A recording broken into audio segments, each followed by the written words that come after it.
Alright, what's up guys? My name is Zach and today I am driving a 2002 Acura RSX. Up front is a 2.0 liter inline 4 and down below is a 5-speed automatic transmission. If you'd like to read more of my thoughts, head on over to carmarshal.com/overdrive. But let's get back to that 2.0 liter under the hood. Well, it is a K20 engine for you Honda fans, and this is actually the same engine that came in the EP3 Honda Civic. For those of you wondering, it's a good motor. K-Series engines have always been decently rev happy. They make a decent amount of torque. I've never actually really had an issue with one. The only thing about this engine doesn't even have to do with the engine, it's actually the transmission. This is an automatic, like I said, this is a base model, and the automatic kind of strangles the K20 just a little bit. Any Honda fan will tell you that the K20 has a lot of potential, and the automatic really doesn't let it rev out. It doesn't really let you get that full potential. Besides the fact you can put the car into plus-minus mode, you can do it yourself, but just driving, cruising, you don't really get that full potential unless you really ask for it. Now there is a higher trim level of the RSX, the Type S, which actually has a similar engine, but makes 40 more horsepower. So this is not that engine. So we'll do a little pull here in the K20.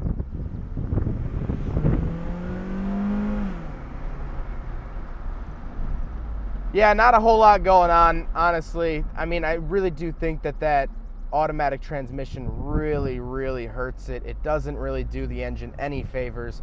And so if speed really is at the top of your list, first of all, look into a Type S.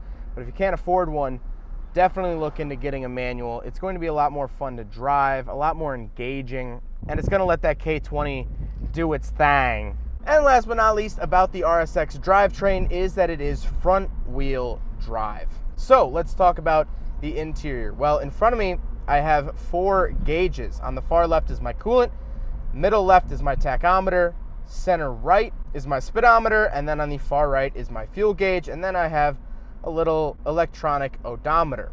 Nothing too crazy here, plain and simple gauges.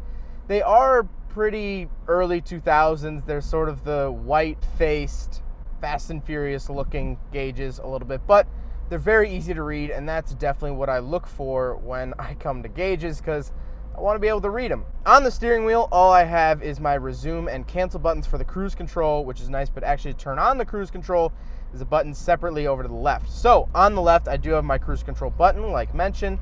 Then I have the sunroof button, which I do have the sunroof cracked open because it is 95 degrees at 10 a.m. and I am trying to review cars and not die. And the AC, unfortunately, just went out in the RSX. So Alex, the owner, which thank you, Alex, for letting me do this review.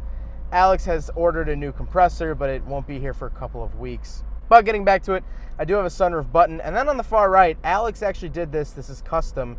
He actually put the radar detector controls in the dashboard. I think this is absolutely awesome. It's a great idea. If you have a radar detector, you should definitely consider wiring it to a dead switch just because it makes it look so much better. But again, this is not a factory option. This is just something Alex did.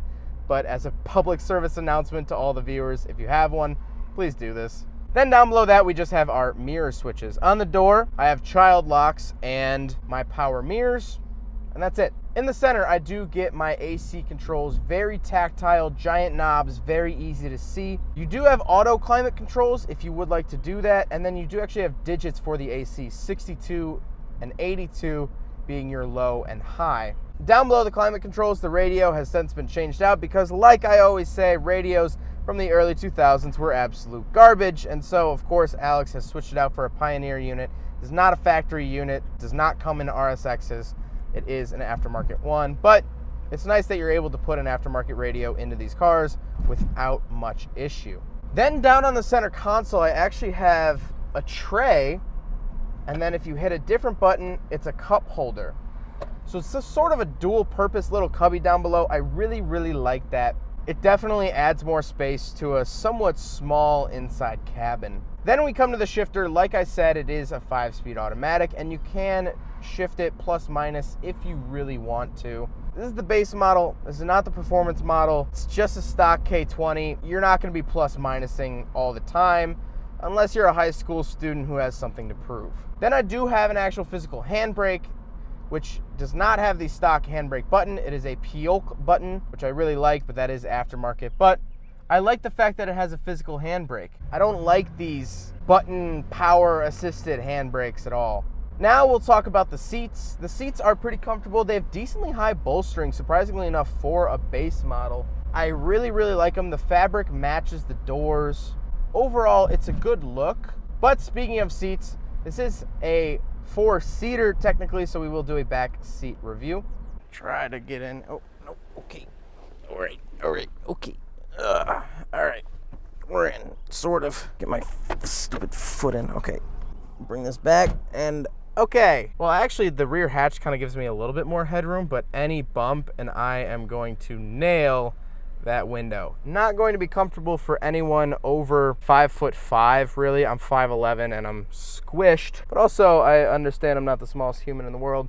I get cup holders, speakers, and that's it. This brace going behind me is not factory. No center console. I really just get cup holders. You could take 4 people in this car if you really wanted to. It is a 2+2, but I don't think it would be worth it. I mean, they're definitely, if you need them, seats. And honestly, if we were going to drive an hour and I had to sit like this, it'd probably be okay, but not great. Although these seats do fold down and you do get a giant rear hatch, which is nice. So, you know, pick your poison. And then we'll talk about the looks. I like the look of the RSX. I don't think it's bad. It's definitely a little bit dated at this point, but I wish Acura would bring back a little coupe sports car like this was, because this really was the continuation of the Integra.